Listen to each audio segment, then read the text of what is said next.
that it was Pope Innocent VIII that launched the Inquisition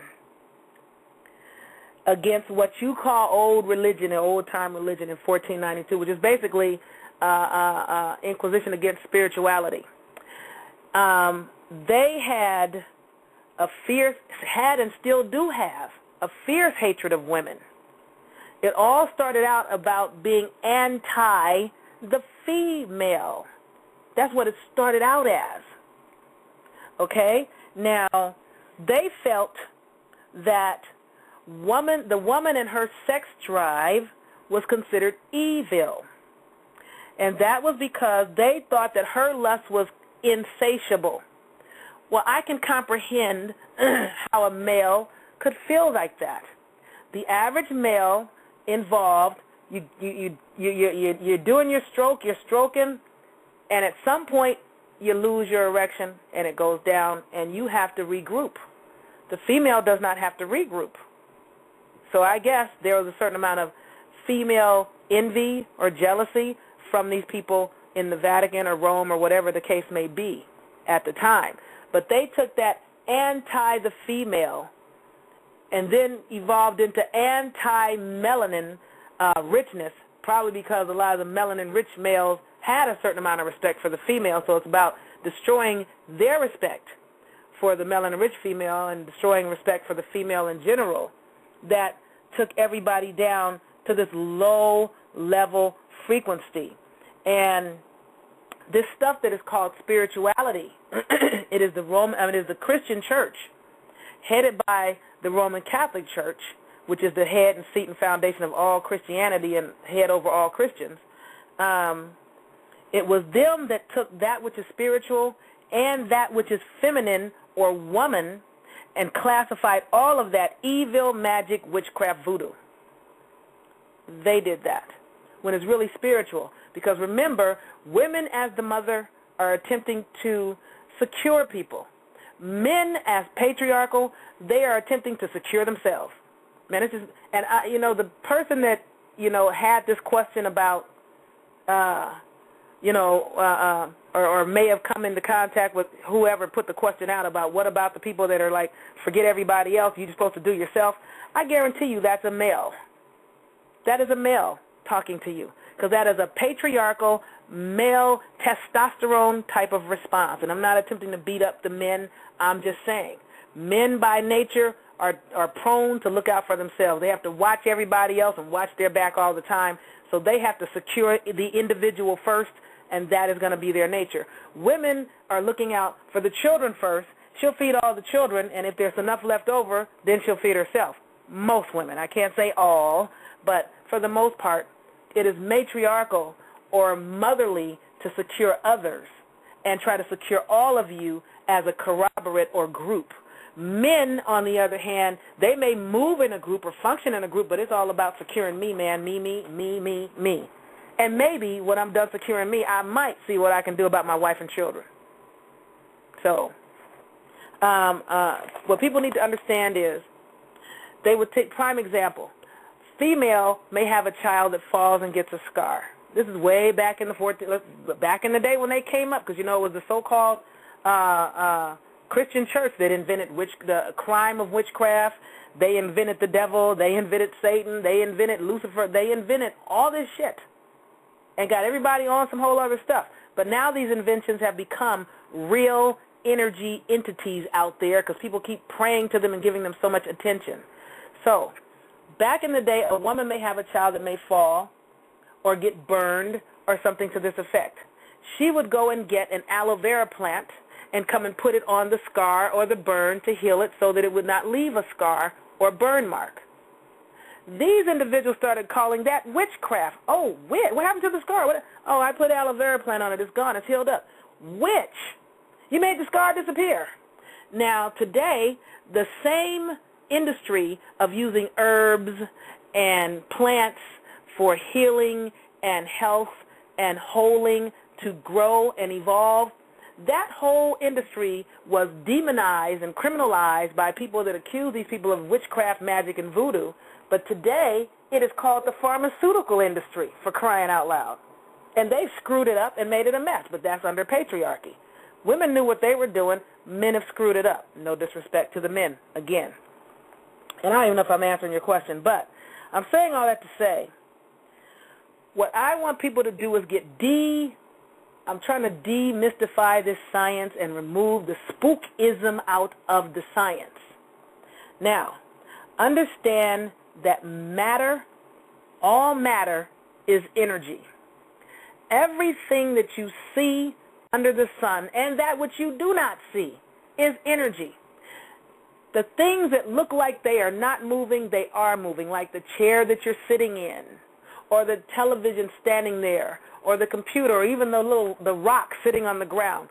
Those things are all made up of molecules, atoms, protons, neutrons, electrons, quarks, photons, space.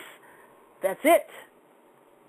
And whether or not it's moving and vivid or not, to your eye, it is moving nonetheless. There is no such thing as matter that's not moving. All of these things are force fields that are in perpetual vibratory motion. They are in a perpetual vibratory state. By that I mean they are all spiraling vortexes of moving forces and swirls of energy and currents in an ever-changing sea of energy that is always in motion, whether it looks like it's moving or not. The house you're standing in is moving.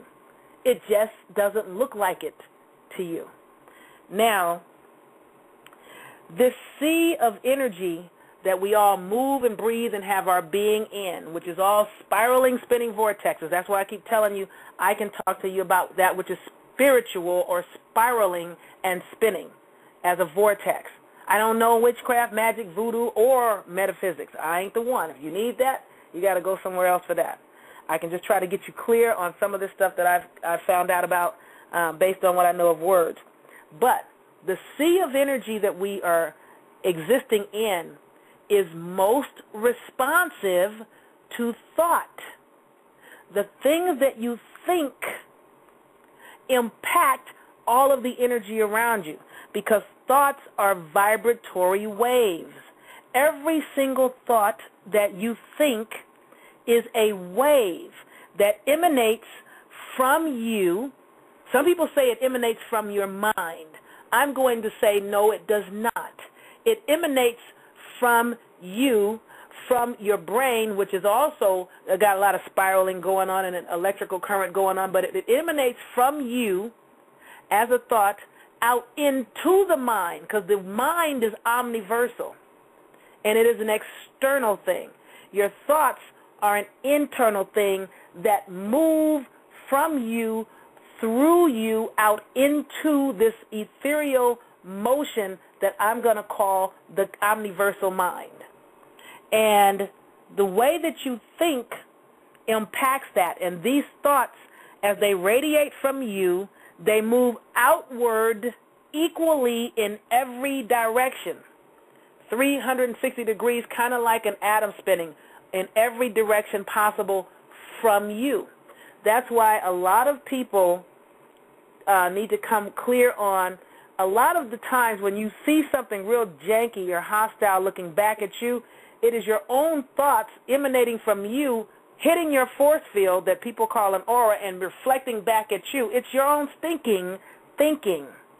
And I don't know if people comprehend what I'm saying, but when these thoughts emanate outward into and through this ethereal energy, they create a magnetic effect that attracts the objects that you desire, if you comprehend that. And it doesn't matter if you know that's what you're doing or not, but it's more effective if you know that is what you're doing.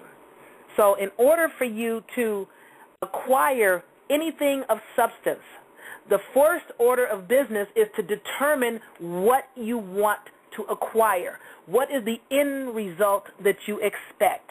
If you know what it is that you are seeking, specifically what you are seeking You can manifest anything when you know what it is that you want.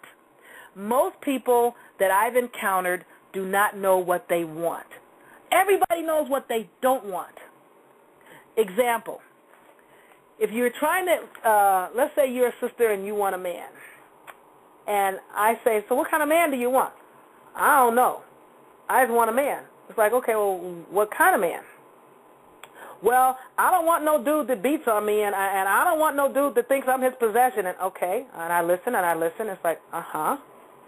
All right, now that you're done, I've heard every single thing that you don't want.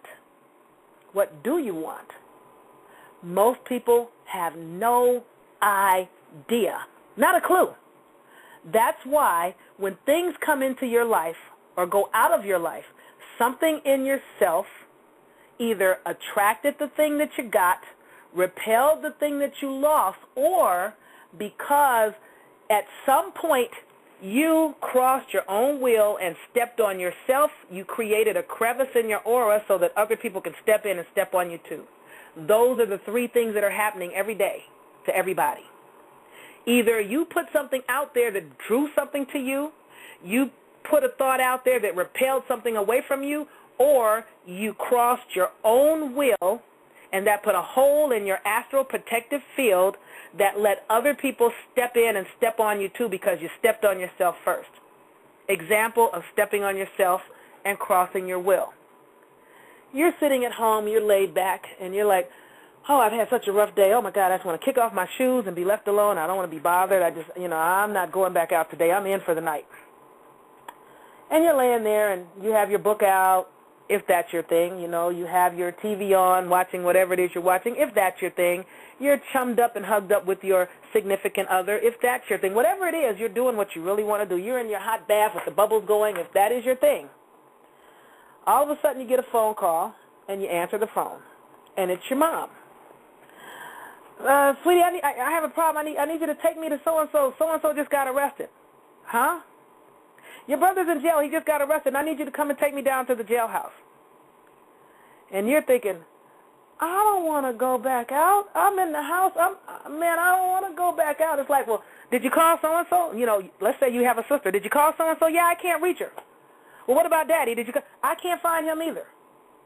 So guess what? You are next in line after they called all these people.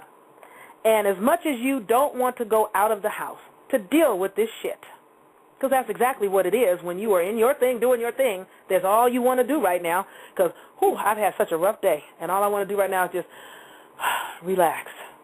Now you got to go deal with your mom, who, for a lot of people, just being in the presence of their parents is stress because, some of them are more judgmental than you want to deal with every day or whatever the case may be. Or your mom is cool, but being at the damn jailhouse is stress, or being around your brother is stress, or, whatever the case is, just getting out in traffic and driving is a problem. Whatever it is for you, getting out of your silent, serene, tranquil house, going back into the noisy world is something you didn't feel like doing. So it's like, can it wait? Can it wait until, tomorrow or something? Because I'm really tired. No, I need to go down there now because if they said if I come down and they'll let him out. And if I don't come now, this, and that. So you go, okay, and you get up and you put on your shoes and you get out of the tub or you stop doing whatever. You turn off your movie, put down your book, get out of the water, get out of your lover's arms, whatever the case it is that you're doing, and off you go. Doing something you really, really didn't want to do. You really didn't feel like it. But you crossed your will when you got up and you left doing something you really, really didn't want to do. As soon as you do that to yourself, and I'm not saying become someone that is just not there for others. I am saying if it's like, oh, my God, my brother, I'm on my way, that's different. But if it's like, oh, my God, I really don't feel like going. I don't want to deal with this shit, and you go anyway, you are stepping on your own toes because this is something you do not want to do and you would not have chosen to do. But for whatever reason, you've been guilt-tripped to do it or swayed to do it or, well, ain't nobody left but me to do it. Now, what if they hadn't been able to reach you? What if you hadn't heard the phone ringing? She'd have figured out something. Taxis are still working in many cities. But as soon as you do